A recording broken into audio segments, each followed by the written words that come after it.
বেশ কয়েকবার আপনাদেরকে আনারস ফল আঁকানোর কৌশলটি দেখিয়েছি, তারপরেও আজকেও আপনাদেরকে দেখাবো কিভাবে সহজ কৌশলে আনারস ফল আঁকতে হয়। দেখুন, প্রথমে একটি লম্বা আকৃতির বৃত্ত আঁকতে হবে এই শেপে। আমি যেই শেপটা করছি এই শেপে কিছুটা দেখতে পাচ্ছেন চারকোনার মতো লাগে। এই শেপে একটা বৃত্ত আঁকতে পারলেই তাহলে আনারস ফল আঁকা কিছুই না। এটা থেকে আমরা আঁকবো। দেখুন, দাগগুলো কিন্তু হালকায় রাখছি। এখান থেকে এভাবে করে তুলে দিব, আবার এখান থেকে এভাবে করে তুলে দিব, আবার এটা থেকে এভাবে তুলে দিব, আবার এটা থেকে এভাবে তুলে দিব, আবার এখান থেকে উপরের দিকে একটু তুলে দিব। দেখুন, আনারসের শেপ কিন্তু হয়ে গেছে অলরেডি।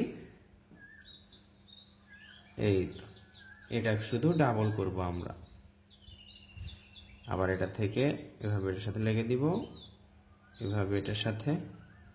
এই তো, আনারসের উপরে একটু আঁকা শেষ, যেটা অনেকেই কঠিন মনে করে। এই পাশে একটু এভাবে আঁকলাম।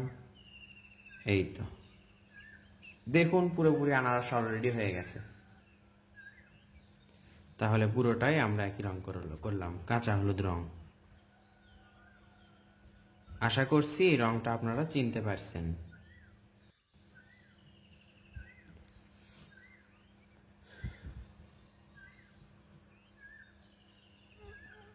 এরপর আমরা সবুজ রংটা নিলাম, এগুলো পাতায় এখন করব। পুরোটাই রং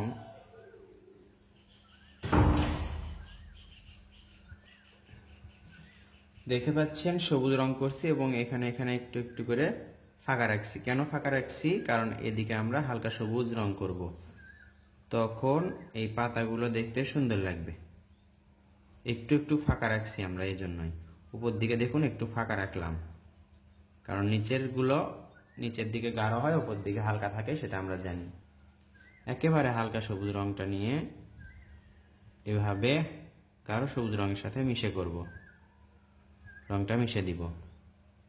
চেষ্টা করতে হবে রংগুলো যেন আমার মতো বাইরে না যায়।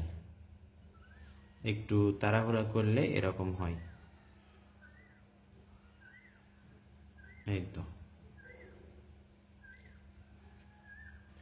নিচের অংশ একটু ফাঁকা থাকলো, এখানে একটু হালকা সবুজ রং, এরপর এটার সাথে আবার গাঢ় সবুজ রং মিশিয়ে করলাম।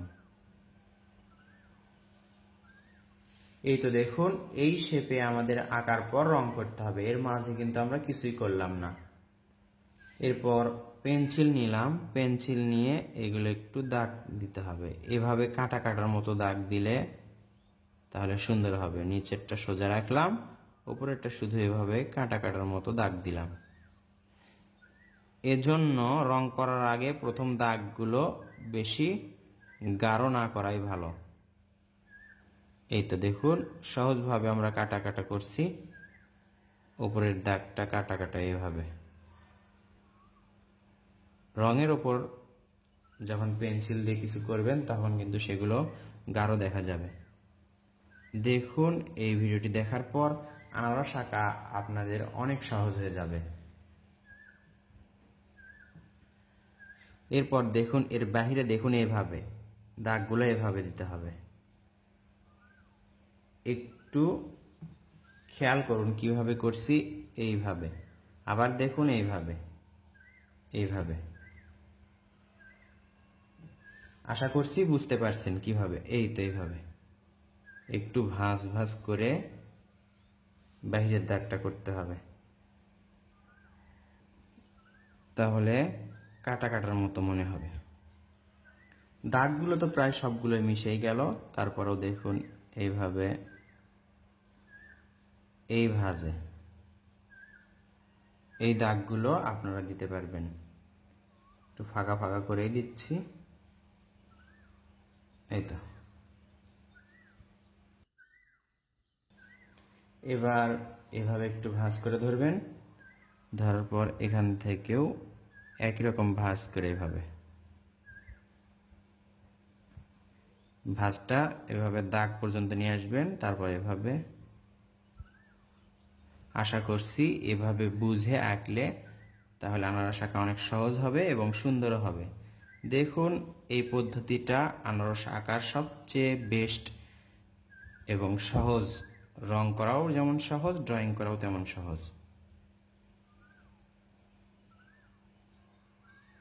ভিডিওটি নিজে দেখুন, নিজে আঁকা শিখুন এবং ছোটদেরকে বা অন্যকেও আঁকা শেখান। এই কৌশলটি মনে রাখবেন, তাহলে আনারস আঁকা আপনার কাছে অনেক ইজি। এরপর আমাদের করতে হবে আনারসের গায়ে যে খোঁচা খোঁচা বা কাটা কাটার মতো দাগ থাকে, এরকম ওপর দিকে তীরের মতো উপর দিকে একটু ভাঁজ করে বা গোল করে এর মাঝামাঝি আঁকতে হবে। তাহলেই এই দাগগুলো দিলে আনারস আঁকা শেষ। দেখুন, মোটেও কঠিন কিছু না আনারস আঁকা। সহজ কৌশলে আপনাদেরকে আঁকা শেখালাম।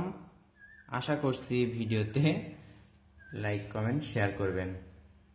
দেখা হবে ইনশাআল্লাহ নতুন ভিডিওতে। আসসালামু আলাইকুম।